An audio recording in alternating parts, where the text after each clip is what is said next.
Buenos días, hermanos. Vamos a abrir nuestras Biblias en Filipenses capítulo 2, del verso 5 al verso 11.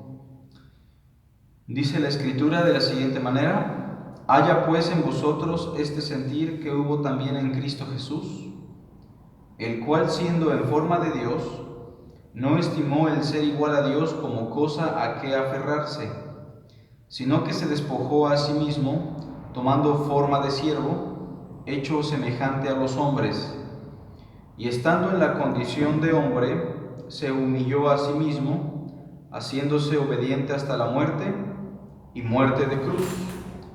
Por lo cual Dios también le exaltó hasta lo sumo, y le dio un nombre que es sobre todo nombre, para que en el nombre de Jesús se doble toda rodilla de los que están en los cielos, y en la tierra, y debajo de la tierra, y toda lengua confiese que Jesucristo es el Señor, para gloria de Dios Padre. Ustedes recordarán, hermanos, que en la carta a los Hebreos se nos exhorta a dominar los primeros rudimentos de la palabra de Dios. ¿Qué son los primeros rudimentos? Bueno, según el autor a los Hebreos, los primeros rudimentos son los principios elementales que debe dominar todo cristiano. Y de hecho, en el capítulo 6, del verso 1 al verso 4, el autor a los Hebreos nos da una lista de cuáles son esas doctrinas que conforman los primeros rudimentos. Encabeza esta lista la doctrina de la cristología, o la materia de la cristología, y es precisamente esta materia la que hemos estado abordando desde la semana pasada. Hace 8 días hablamos de la expectativa mesiánica en el desarrollo bíblico y estudiamos el cómo se fue revelando gradualmente la llegada de un restaurador o un salvador. Desde el Génesis hasta Malaquías tenemos plagada la Biblia con profecías que apuntan a la llegada del reino mesiánico. Ahora bien, nosotros solo dimos un panorama general porque es imposible que a través de los videos podamos explicar con detalle todas las cosas. Ya ustedes tendrán la labor de examinar las Escrituras y de llegar a una conclusión correcta. El día de hoy hemos leído un pasaje en Filipenses, capítulo 2, del verso 5 al verso 11, que versa sobre la cristología precisamente. Y no existe otro pasaje tan profundo como Filipenses en cuanto a los estados de existencia del Hijo de Dios. Entonces el día de hoy vamos a hablar sobre eso, los estados de existencia del Hijo de Dios.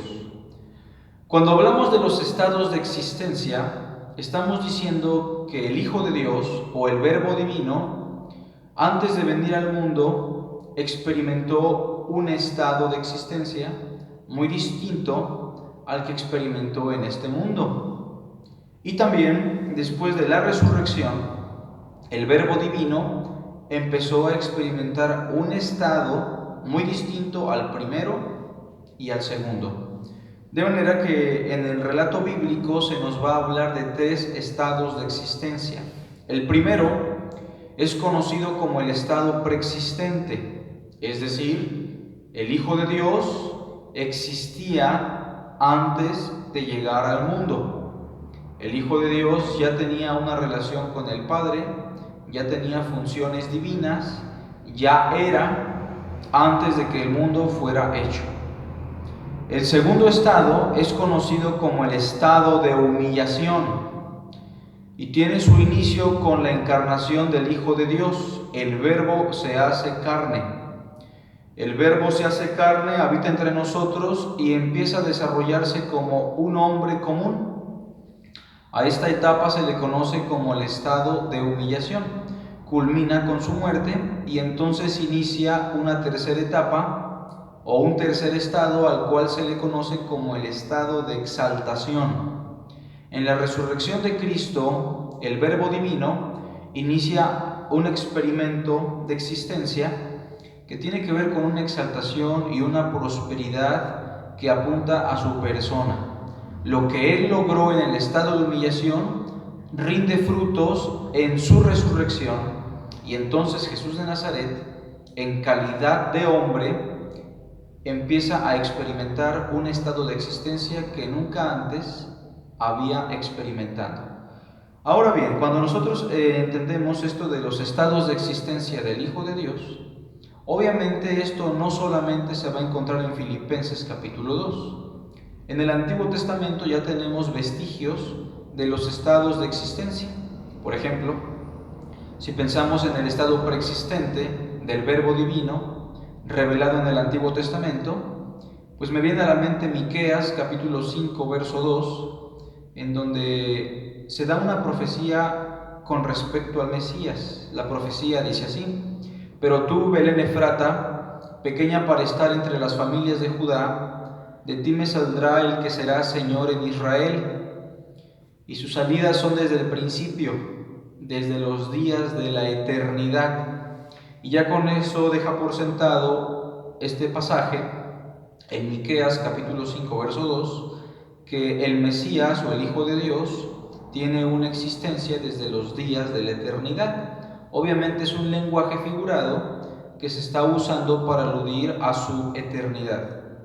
También si buscamos en el Antiguo Testamento pasajes que hablen del estado de humillación, pues basta con echarle un vistazo al pasaje 53 de Isaías, en donde constantemente se alude a la naturaleza humana y sufriente del Verbo encarnado. Por ejemplo, Isaías 53 verso 5 es muy interesante porque dice: mas él herido fue por nuestras rebeliones, molido por nuestros pecados, el castigo de nuestra paz fue sobre él, y por su llaga fuimos nosotros curados. Ya con esto da por sentado que el Hijo de Dios va a ser humillado. Por cárcel y por juicio fue quitado, mas su generación, ¿quién la contará? Porque fue cortado de la tierra de los vivientes, y por la rebelión de mi pueblo fue herido. Otra vez, el estado de humillación se pone de manifiesto en todo el Antiguo Testamento. Y si pensamos en el estado de exaltación, pues el capítulo 53 de Isaías es precisamente el capítulo que nos provee también de información sobre el estado de exaltación. Por ejemplo, Isaías capítulo 52, versículo 13, dice: he aquí mi siervo será prosperado, será exaltado y engrandecido, y será puesto muy en alto. Noten entonces cómo los tres estados los podemos encontrar en todo el relato bíblico. Claro está, como ya lo dijo el hermano Aurelio, que en el Antiguo Testamento la revelación de Cristo y la revelación de las verdades bíblicas no estaban dándose de manera plena. Tenían un recorrido gradual hasta que llegara el Hijo de Dios. Ahora bien, en Filipenses capítulo 2, lo que nosotros tenemos es una teología sistemática de los estados de existencia del Hijo de Dios. Del verso 5 al verso 6, lo que nosotros podemos entender es que Jesús existía en un estado glorioso. Este estado es el estado preexistente. Dice el verso 5: haya pues en vosotros este sentir que hubo también en Cristo Jesús. Verso 6: el cual siendo en forma de Dios, vean cómo lo conjuga en pasado, el cual siendo en forma de Dios, no estimó el ser igual a Dios como cosa a que aferrarse. Antes de que el Hijo de Dios se hiciera carne o tomara la semejanza de hombre, el verso 6 nos dice que existió en forma de Dios y era igual a Dios. Hay dos frases aquí que debemos recordar: en forma de Dios, igual a Dios. Del verso 7 al verso 8 inicia el segundo estado de existencia, que sería el estado de humillación. Dice así: sino que se despojó a sí mismo. No dice que se despojó de sí mismo, sino a sí mismo. La famosa kenosis, que en su momento ya trataremos de explicar. Sino que se despojó a sí mismo, tomando forma de siervo. ¿Recuerdan la frase paralela? forma de Dios en el estado preexistente, forma de esclavo o de siervo en el estado de humillación. Tomando forma de siervo, hecho semejante a los hombres. Otra frase paralela, la antítesis es la que tuvimos en el verso 6, igual a Dios, pero en el verso 7, semejante a los hombres. Entonces vean cómo Pablo sí está muy preocupado para que nosotros tengamos muy en claro cuál fue su estado de existencia antes de venir al mundo y cuál fue su estado de humillación estando ya aquí en el mundo. Forma de Dios, forma de siervo, igual a Dios, hecho semejante a los hombres. En su momento vamos a explicar a detalle, palabra por palabra, con la finalidad de que usted tenga una claridad sobre este asunto. Verso 8, y estando en la condición de hombre, se humilló a sí mismo. Otra vez, se humilló a sí mismo. Estamos en el estado de humillación, haciéndose obediente hasta la muerte y muerte de cruz. Lo que podemos ver nosotros en el estado de humillación es que el Hijo de Dios asume la naturaleza humana, se despoja a sí mismo, tiene que vivir en obediencia al Padre como súbdito a los mandamientos de la ley y tiene que morir en una cruz. En resumen, eso sería el estado de humillación. Claro que lo vamos a explicar detenidamente en las siguientes sesiones. Y del verso 9 al verso 11 se da una explicación sobre lo que sería el estado de exaltación. Inicia diciendo el verso 9, por lo cual Dios también le exaltó hasta lo sumo. Cuando inicia con esta frase, por lo cual, está indicando que lo que Él logró en el estado de humillación trajo como resultado lo que se va a mencionar en el estado de exaltación. De manera que la exaltación del Hijo de Dios es el fruto de lo que Él ganó en su estado de humillación. Dice el verso 9, por lo cual también Dios le exaltó hasta lo sumo y le dio un nombre que es sobre todo nombre. Bueno, vamos a estudiar en su momento también qué significa esto de que Dios le dio un nombre que es sobre todo nombre. Porque evidentemente el nombre que Dios le da en este verso se lo da cuando Él es exaltado. Algunos se preguntarán, bueno, ¿cómo podemos entender esto? Porque recordemos que Dios le dio el nombre a Jesús en el momento de su concepción, cuando el ángel le dijo a María, y su nombre será Jesús, porque Él salvará a su pueblo. Pero realmente no está hablando de eso, está hablando de otra cosa más profunda, y en su momento lo vamos a explicar. Le dio un nombre que es sobre todo nombre, para que en el nombre de Jesús se doble toda rodilla de los que están en los cielos, en la tierra y debajo de la tierra. Tres grupos. Los que están en los cielos es probablemente una alusión a las criaturas celestiales, a los espíritus ministradores, o como vulgarmente los conocemos, los ángeles. Los que están en la tierra, pues en alusión a nosotros, los seres humanos y toda la creación que aún tiene vida en este mundo. Y los que están debajo de la tierra, siendo una figura que apunta a los que ya están muertos. De manera que las criaturas celestiales, los seres vivos y los que ya murieron van a doblar sus rodillas ante el prestigio y el nombre de Jesús. Y toda lengua confiese que Jesucristo o Jesús el Mesías es el Señor, para la gloria de Dios el Padre.